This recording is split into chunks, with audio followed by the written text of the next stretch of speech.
The last best chance to avoid that war is a peaceful end to their nuclear program for incentives to help them.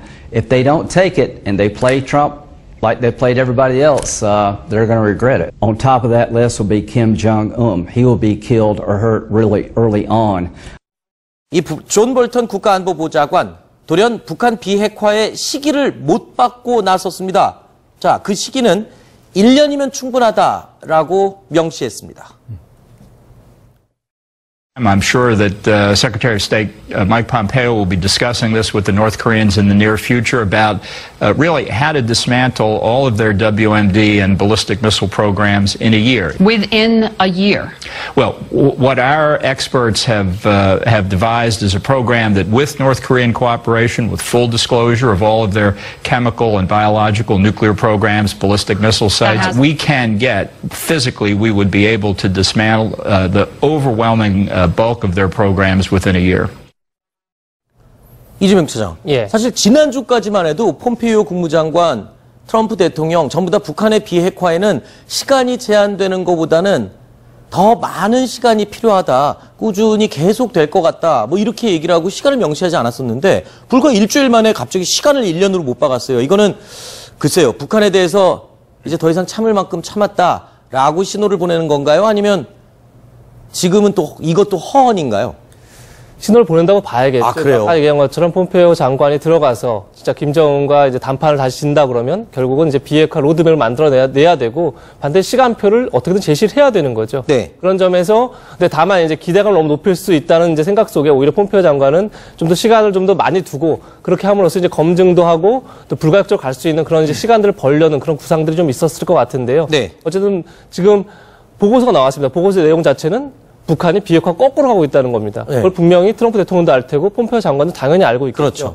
이런 상황에서 뭐 아까 잠깐 화면 나왔지만 지금 미국은 최소 북한이 핵탄두를 65개 이상 갖고 있다, 이렇게 판단하고 있습니다. 그러면 그 이하로 꺼내놨을 때는 당연히 이건 확실하게 이거 더 많은 게 있다, 이렇게 당연히 주장할 수 있는 근거가 될 테고, 그 보고서를 어떻게 보면 지렛대로 해서 북한은 더 많은 이제 비핵화를 요구할 테고, 그런 점에서 이제 시간표를 만든다, 그렇게 봤을 때 존 볼턴이 얘기한 1년 내에 어떤 식으로든 가시적인 성과를 내야 된다. 네. 이런 것들이 어느 정도 정리가 된 게 아닌가 싶습니다. 자, 지금 이 얘기를 들어보면 이쪽 두 분은 지금 다 트럼프 대통령과 백악관에서 전략적으로 압박을 하면서, 그러면서 또 정보도 흘리고 굉장히 전술적으로 전략적으로 활동을 하는 거다, 외교를 수를 펼치는 거다라고 보고 계시고, 이 두 분은 그 DIA 보고서 자체의 내용을 굉장히 위험성 있는 경고로 받아들이고 있으시거든요. 이현종 의원께서 하실 말씀이 있을 것 같아서요. 이게 이제 보통 우리가 기말고사를 보잖아요. 네. 선생님이 이제 출제 범위를 이제 적어주지 않습니까? 네. 요에서 출제를 낸다. 네. 그러면 이제 답을 내야 될 거 아니겠습니까? 그렇죠. 사실 이번에 폼페이오 장관의 이제 방북은 이제 문제 출제를 하러 가는 겁니다. 아, 그러니까 기말고사 지금 시험 범위를 알려주러 그렇죠. 가는 시험 겁니까? 범위를 자 우리가 아는 건 요까지니까. 네. 그러면 답을 어떻게 쓸 것이냐를 이제 북한한테 던지는 거죠. 네. 자, 거기에 우리가 65를 쓸 것이냐, 70을 쓸 것이냐, 아하. 10을 쓸 것이냐. 그건 이제 북한이 계산을 해야겠죠. 네. 자, 그럼 문제가 틀리면 어떻게 되겠습니까? 혼나죠. 그다음부터 혼나겠지 않겠습니까? 네. 바로 이제 그 과정이 이제 벌어지는 거거든요. 그러니까 지금 보면 폼페이오 장관이나 지금 존 볼턴 이야기하는 건 뭐냐면 시험 범위를 이야기할, 자, 1년 안에 몇 개? 65개. 네. 자, 그 정도의 대충 범위를 알려주면, 그러면 그 범위 내에서 맞춰내야 되잖아요. 네. 근데 만약 그런 조치가 없으면, 그다음부터는 어떻게 하겠습니까? 이제 오늘 그 린지 그레임이 이야기했던 것처럼, 네. 1순위다. 자, 김정은 위원장이 그 바로 사상할 수 있는 1순위로 지정될 것이다. 이게 이야기를 하는 거거든요. 네. 그러니까 시험 이후의 결과에 대한 처벌까지도 지금 이야기를 하고 있는 것이거든요. 네. 그만큼 미국으로 봐서는 지금 상황 자체가 끝까지 몰려 있는 거죠. 왜냐하면 국내적으로 봤을 때 네. 이제 트럼프 대통령이 하루 이틀도 아니고 매일 뭔가 됐다고 그러는데 결과물은 없어요. 네. 그 결과물을 이번에 내오지 못하면 트럼프 대통령도 굉장히 위기에 몰릴 겁니다. 자, 그렇다면 지금 두 분 말씀을 참고로 하면은 이렇게 보고서 내용도 흘려놓고 비유하신 것처럼 기말고사 시험 범위도 딱 알려줬고, 그리고 문제를 내러 이제 들어가기 전에 성김대사가 또 이제 판문점에 갔거든요. 자, 이런 판을 다 깔아놓고 북미 회담 실무협상팀 아니었습니까? 성김대사. 그럼 성김대사가 이 시점에 가는 거는 이렇게 판을 깔아놨으니 이제 제대로 된 비핵화 좀 얘기해보자, 이렇게 이해를 하면 되겠군요. 그렇게 볼 가능성이 높은 것 같고요. 근데 물론 성김대사가 이번에 협상을 하루만 하고 돌아갔습니다. 다시 돌아갔기 때문에 과연 협상이 굉장히 진도가 많이 나갔느냐, 여기에 대해서는 좀 의문이 있는 것 같습니다. 다만 네. 판문점을 만났을 때 폼페이오 장관의 서신을 교환했다, 서신을 북한에 줬다 이런 보도가 있습니다. 그걸 봐서는 아까 얘기했죠, 이 보고서를 바탕으로 해서 우리가 알고 있는 것이 뭐 이현종 의원님께서 아까 기말고사 출제 범인을 알려줬다 이렇게 얘기했는데 그런 것처럼 우리가 알고 있는 범위 이만큼이다. 거기에 대해서 다시 답을 다오라고 했을 가능성이 있어 보이고요. 왜 아까 전수자가 얘기를 했냐면 이걸 처음 보도했던 게 워싱턴 포스트하고 MBC입니다. 네. 근데 만약에 이 보고서가 그냥 리크된 거라, 그냥 만약에 유출된 거라면 결코 그렇게 보도를 안 했을 텐데 워싱턴 포스트가 4명 이상의 고위 관료에게 들었다고 얘기를 합니다. 그리고 그렇게 많은 관료가 같은 얘기를 했다는 얘기는 결국 이것이 어떤 전술 차원에서 움직이고 있다 이렇게 보는 게 맞지 않나 이렇게 판단이 됩니다. 자, 조금 전에 이현종 의원이 그 얘기를 말했습니다. 린지 그레이엄 상원의원, 트럼프 대통령의 속내를 가장 이해를 잘하는 상원의원인 린지 그레이엄이 북한 김정은을 향해서 경고를 했죠. 어떤 내용이었는지 직접 그 목소리로 확인해 보시죠. The last best chance to avoid that war is a peaceful end to their nuclear program for incentives to help them. If they don't take it and they play Trump like they played everybody else, they're going to regret it. On top of that list will be Kim Jong-un. He will be killed or hurt really early on. 안 박사님, 지금 보니까 트럼프 대통령과 백악관 그동안 조금 참아주고 지켜봐주는 것 같았었는데 뭔가 본격적으로 지금 움직이기 시작하는 것 같습니다. 김정은도 이 움직임에 대해서 그 의미를 제대로 알아듣고 있겠죠, 지금? 그렇죠. 알아들으리라고 봅니다만 원래 이 게임 자체가 김정은은 숨기겠다는 거고 네. 미국은 이제 알면서도 어떻게 전략을 좀 국제정치적으로 구사하겠다는 건데 네. 아마 오늘 그 김영철이 나와서 판문점에서 뭔가 그 소환을 받아갔다니까 그게 네. 과연 폼페이오의 소환인가 아니면 제가 볼 땐 트럼프 대통령의 소환일 수도 있습니다. 김정은 위원장이 보내는 네. 어떤 좀 최후 통첩 비슷한 것일 수 있기 때문에 북한이 아마 그걸 받아보고는 좀 태도를 바꿔야지 지금처럼 느슨하게 나가다는 아마 북한도 큰 거 다칠 수 있습니다. 알겠습니다. 자, 이렇게 지금 경고성 메시지가 속속 전해지고 있는데 김정은은 이 메시지를 지금 잘 받아보고 이해하고 있을까요? 북한 내부에서 김정은 도대체 뭐 하고 있을까요? 경야는 최고領導자 김정은 동지께서 평안북도 신도군을 현지 지도하시었습니다. 굳은 날씨도 아랑곳하지 않으시고 물결 사나운 백길과 험한 감탄길을 헤치시며 신도에 오르신 경야는 최고領導자 동지를 몸소 피단섬이라고 이름까지 지어주신 위대한 수령님들의 비범한 용도에 의하여 가을바다 설레이는 원료기지로 전면된 영광의 땅입니다. 김정은 위원장이 어디 갔었는지 지도로 저희가 짚어드리겠습니다. 지난 30일에는요, 신도군에 있는 비단섬이라는 곳을 시찰했습니다. 자, 그리고요, 한 군데 더 갔습니다. 신의주에 있는 화장품 공장을 지난 1일에 갔고요. 또 방직 공장을 그 다음날 방문했습니다. 근데 화장품 공장과 방직 공장은 혼자 가지 않고 리설주와 함께 동행했습니다. 특징이 있습니다. 이 방문한 두 곳이요. 이재명 차장, 예. 둘 다 북중 접경지대에 있는 그런 도시군요. 그렇습니다. 늘 얘기했지만 지도자 행보 자체가 늘 메시지라고 봐야 되지 않겠습니까? 그렇죠. 북미 정상회담 이후에 첫 행보가 바로 북중 접경 지역을 갔습니다. 네. 그 이유 자체가 결국은 이제 비핵화 이후를 지금 김정은은 계속 구상하고 있다. 이렇게 보는 게 맞을 것 같습니다.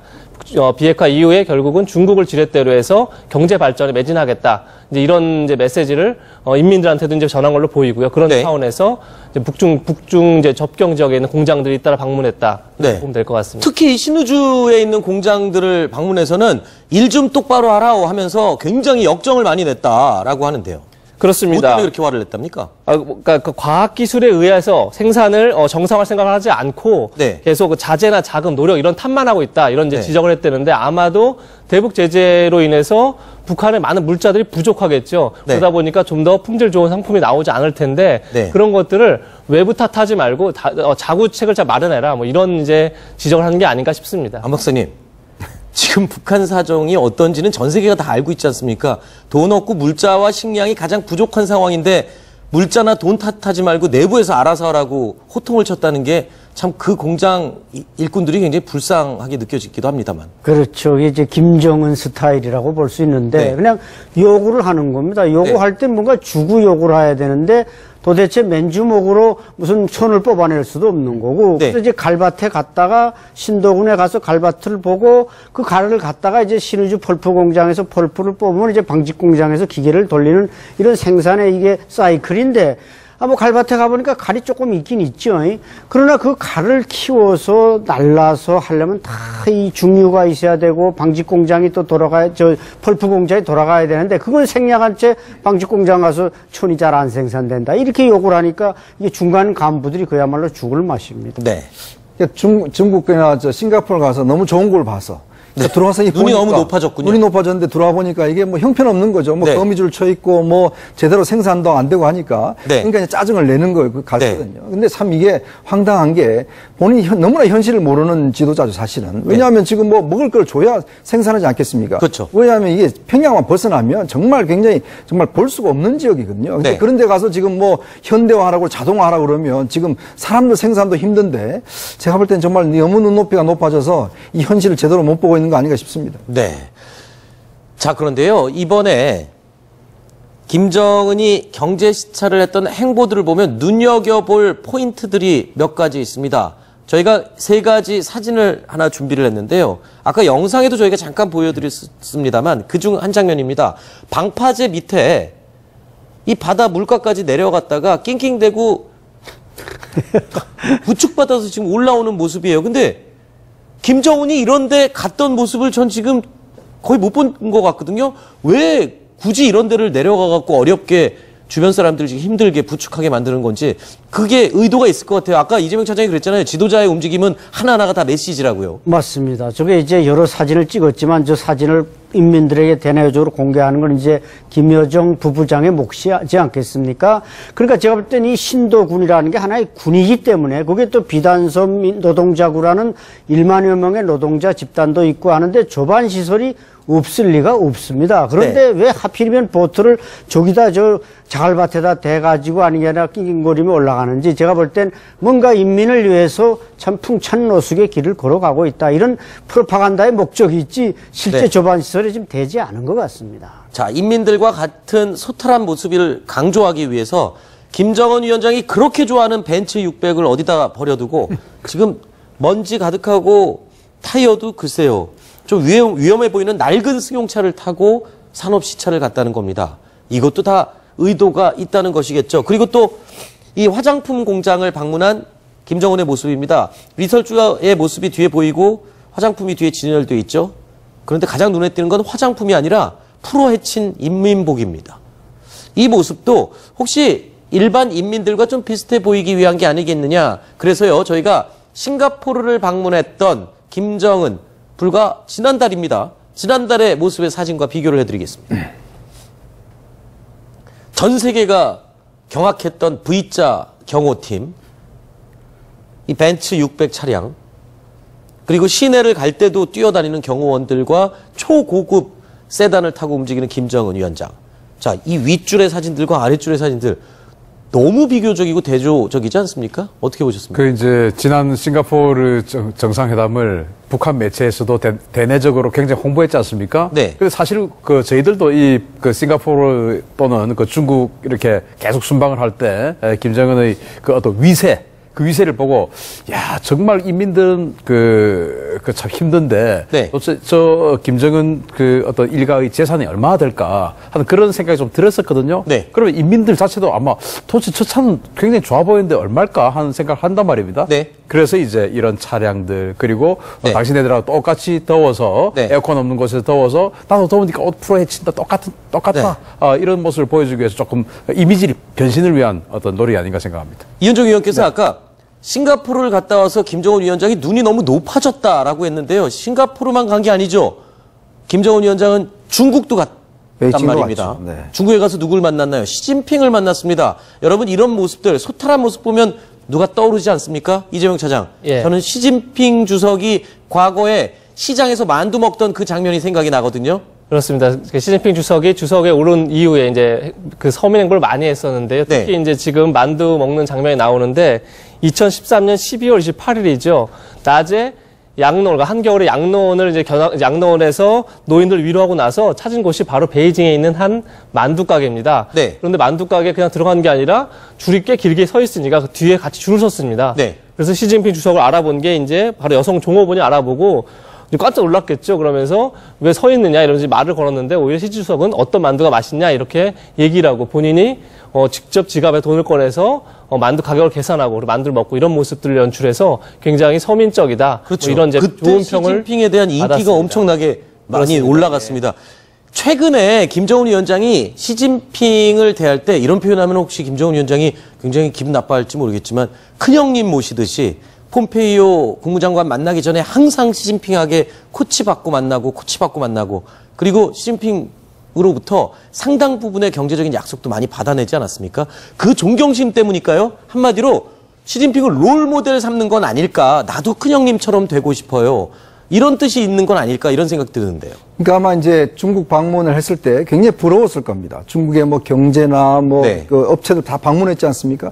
이제 근데 시진핑의 또 저런 소탈한 모습을 보면서 나도 이제 인민의 어떤 정말 저렇게 돼야 되겠다는 생각을 했을 텐데 네. 사실은 이제 저게 보면 정말 철저하게 지금 갈라서 하는 거죠. 왜냐하면 북한 내부적으로 불만이 얼마나 많겠습니까? 저 신동훈 같은 경우는 아까 보셨지만 도로가 포장이 안 돼 있어요. 그냥 일반 네. 도로입니다. 그러니까 최소한 차를 세차라도 할 텐데 세차도 안 하고 그냥 타지 않습니까? 그렇죠. 이제 그걸 보면 철저히 하여튼 나도 이렇게 산다 이런 모습들을 보여주는 것인데 네. 실제 아마 배급도 아마 제대로 이루어지지 않을 거예요. 이제 그런 면에서 보면 기대를 잔뜩 부풀려면서 뭔가 막 질책하려고 예전에 문수 물놀이장이나 매기공장 갔을 때도 그때 막 질타를 했거든요.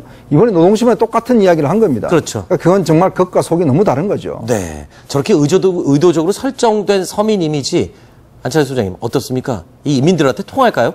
예, 약간은 통합니다. 아, 그래요? 예, 왜냐하면 북한 사람들은 비교 기준이 조금 낮기 때문에 뭐 몇 년 전에 소해 소부전선에 무도 방어대 나왔을 때도 막 군인들이 물 속에 뭐 가슴이 찰 때까지 와서 만세를 부르고 이게 연출됐지만 네. 이번에도 역시 서민적인 풍모를 좀 연출하기 위해서 왔는데 아니라 그 차량은 김정은 위원장이 탄 그 아주 낡은 차량은 그 신도군 군당위원장 군수의 차일 가능성이 높고 아마 이제 보트 타고 들어온 밖에다가 아마 렌지로버를 세워놨을 겁니다. 그러니까 거기까지 좋은 거 타고 들어오고 그 와서 군수차 타야지 그것도 렌지로버 끌고 들어오다가 또 괜히 저 가라앉으면 큰일 나니까 네. 이런 면에서 뭔가 서민 풍모를 풍겨서 북한 인민들의 충성심을 유도하는 그런 연출된 장면이라고 봐야 됩니다. 자, 그런데요, 김정은 위원장 이렇게 서민적인 행보를 연출하면서 공장들만 방문한 게 아니었습니다. 군부대도 방문했는데요. 군부대가 1524 군부대라고 합니다. 밑그림이 있습니다. 지금 보실까요? 바로 이 장면입니다.